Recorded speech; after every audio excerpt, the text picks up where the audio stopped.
Oke, selamat pagi teman-teman.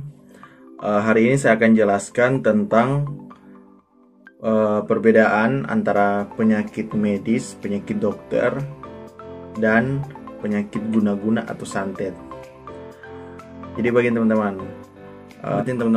kalau perbedaannya itu, kalau penyakit dokter, kalian hanya macam misalnya kalian sakit, tak duduk.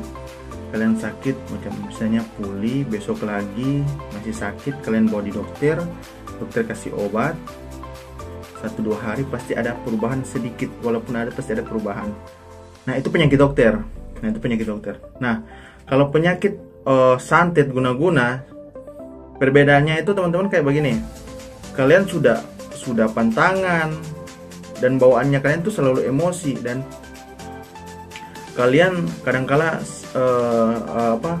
kalian sudah berobat, sudah keliling tempat obat, yang dukun, yang kalau orang Kristen kan pergi di pendoa, hamba Tuhan, kalau pergi ke sana, namun kalian tidak pernah sembuh. Kalian sudah berobat di mana-mana, namun kalian pulih hanya sekecil saja. Kalian pulih pak, DP 2 hari 3 hari, kalian drop lagi berbulan-bulan begitu kan.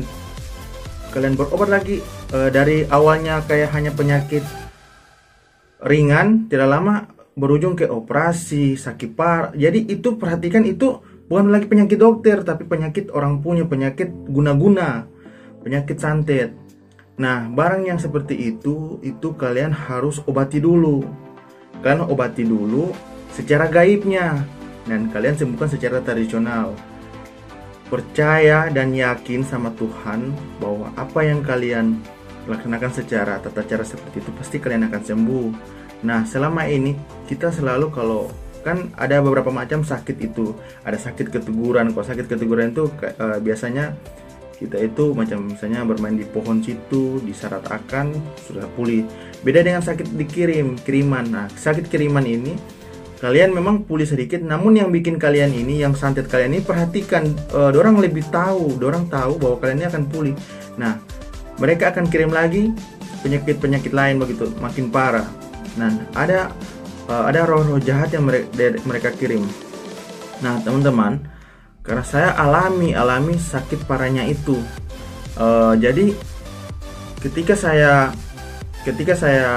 pengobatan seperti itu, saya tidak pernah sembuh teman-teman. Uang saya tuh hampir habis sekitar 50-an juta, hampir 100-an juta teman-teman. Bayangkan saja satu malam itu tidak nginap di rumah sakit, saya bayar itu hampir 300.000 teman-teman, kali 1 bulan 30 hari. Dan saya pernah diinfus di luar rumah sakit, itu saya diinfus 1 malam 3 botol, saya 460.000 kali 1 bulan teman-teman, 30 hari. Walaupun orang bilang macam, walaupun biar dia banyak doi, tapi kalau sistemnya seperti ini, dia tidak pernah sembuh dan uangnya habis. Dan kalau kalian hanya paksa untuk menyembuhkan secara medis, pasti kalian akan makin parah teman-teman, walaupun kalian tidak pernah. Nah beda lagi yang penyakit yang misalnya dia berjanji begitu, jadi dilaksanakan seperti itu bisa, jadi bisa langsung bisa. Jadi perhatikan, sebelum kalian pengobatan, kalian harus cek dulu apa permasalahan dalam rumah. Jadi pintu ini bisa masuk lewat di dalam dulu. Jadi kalau rumah tangga kalian tidak pernah kacau, berarti hanya aman-aman saja teman-teman. Dan kadang-kala orang dalam keluarga itu kan biasa kan berkelahi atau salah paham, itu wajar, semua pasti begitu teman-teman. Jadi di sini saya hanya share cara-cara untuk penyelesaian atau cara-cara pengobatan, supaya kalian teman-teman bisa coba. Yang sakit parah bertahun-tahun, yang punya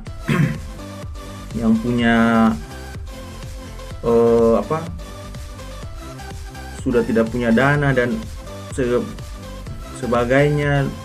Jadi kalian harus obat seperti itu teman-teman. Nah jadi sebelum kalian berobat, kalian masuk dalam kamar teman-teman, jangan langsung pergi berobat. Jadi itu yang saya ceritakan ini khusus yang buat yang sakit parah, yang sudah bertahun-tahun tidak pernah sakit, makin lama dia berobat makin parah, bukan makin baik. Nah, orang masuk logika saja teman-teman.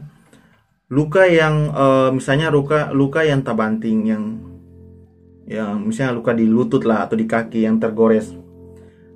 Kalau secara logika teman-teman, kalian taruh betadine atau ampicillin atau kalian biarkan saja, pasti lama-lama akan kering teman-teman. Nah, ini logikanya orang, logikanya kami. Ini orang sudah berobat, sudah medis, sudah sudah tradisional, namun tidak pernah sembuh-sembuh. Makin parah lagi. Ini hari bisa berjalan, besok sudah terbaring parah di dalam kamar. Karena kenapa teman-teman? Karena Karena itu kalian hanya fokus siapa yang berobat, siapa tidak.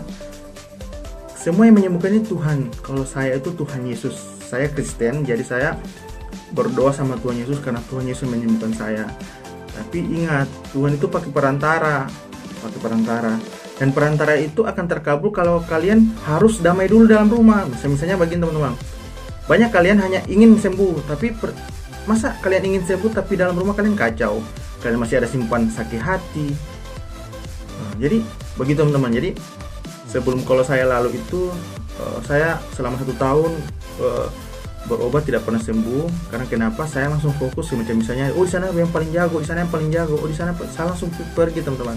Ternyata salah. Saya dapat hikmah. Saya pernah dengar suara Tuhan datang, dia bilang, kalau kau ingin sembuh,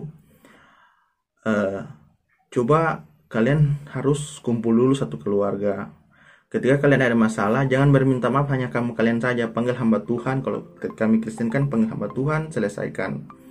Nah begitu teman-teman. Jadi selesaikannya itu, jadi kalau macam kalian jadi kalian macam ada masalah harta misalnya, dan di salah satu keluarga kalian itu ada yang sakit, macam adik kalian, saudara kalian, papa kalian, orang tua kalian, masalah harta, dan itu kalian selesaikan itu, panggil hamba Tuhan, damaikan, panggil saksi, kemudian baku minta maaf.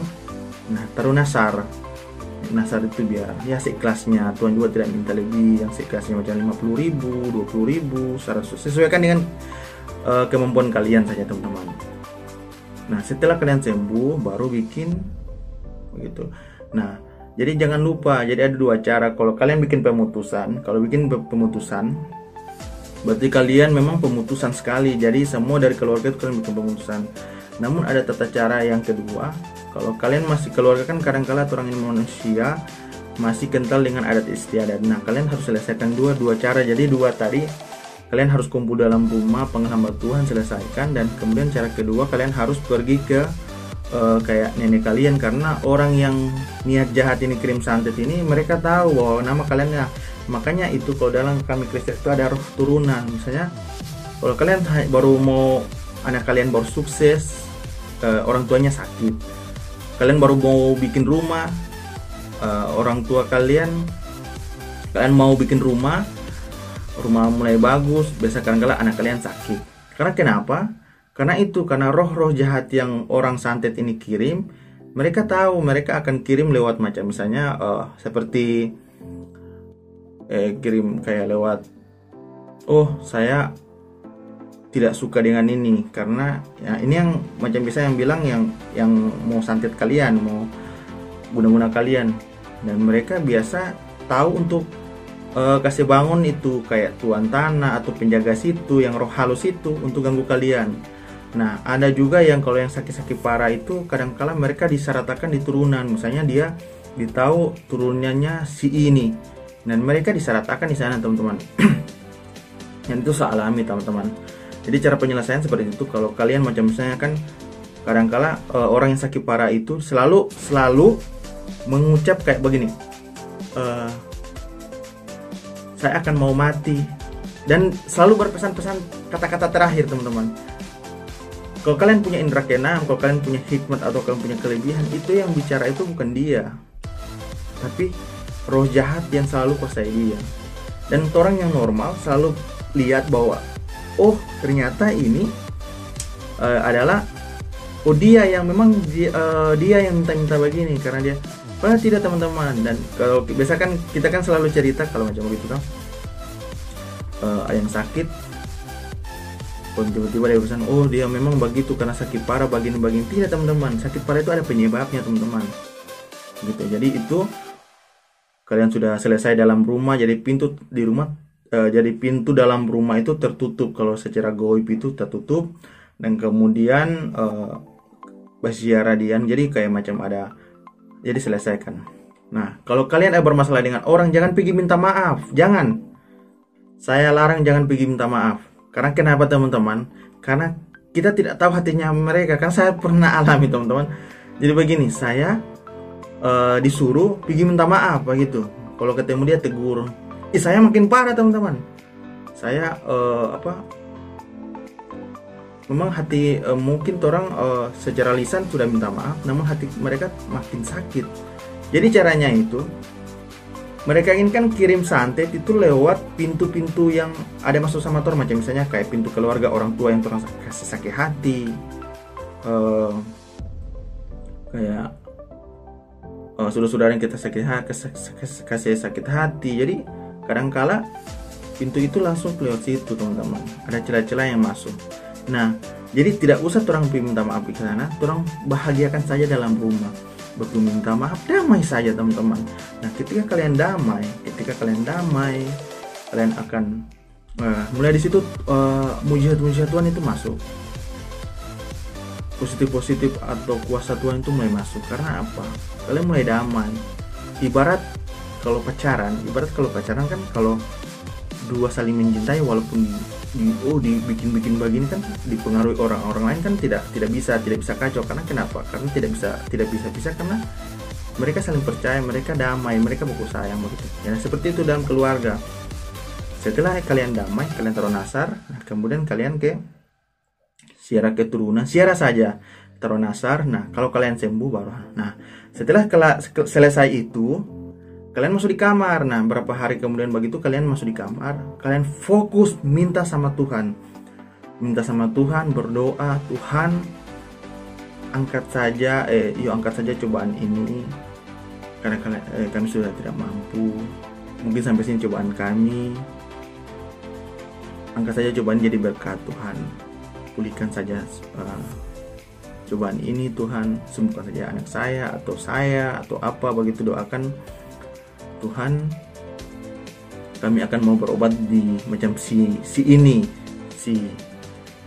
Tuhan, atau si pendoa ini Tuhan, pulihkan Tuhan, percayakan dia sebagai perantaramu Tuhan, karena yang kami percaya hanya Tuhan Yesus, atau yang kami percaya hanya macam kayak agama lain begitu. Pasti kuasanya itu jadi teman-teman. Percaya sama saya Tuhan, percaya dan yakin sama Tuhan bahwa kalau kalian sudah laksanakan seperti itu, pasti sembuh teman-teman.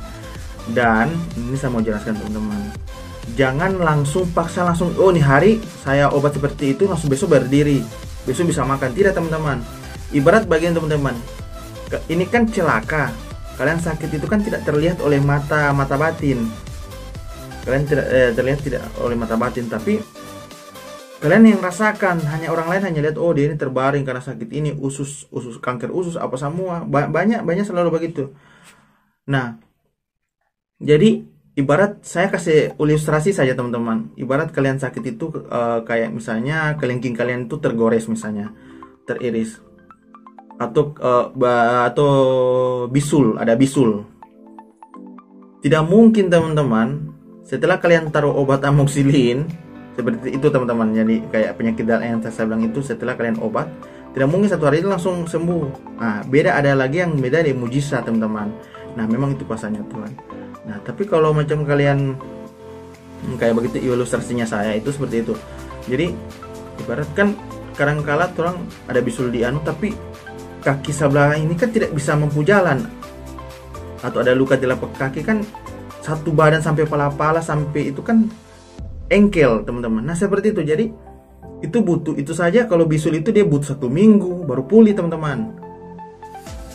Ini apalagi yang penyakit parah dalam yang orang bilang, jadi butuh tahun juga sembuh begitu teman-teman. Tapi di pemulihan kalau kalian tutup secara begitu pasti pulih, dan kalian harus obat secara terusan. Nah, kalau di cara pengobatan tuh kalian nonton kayak video saya sebelumnya itu.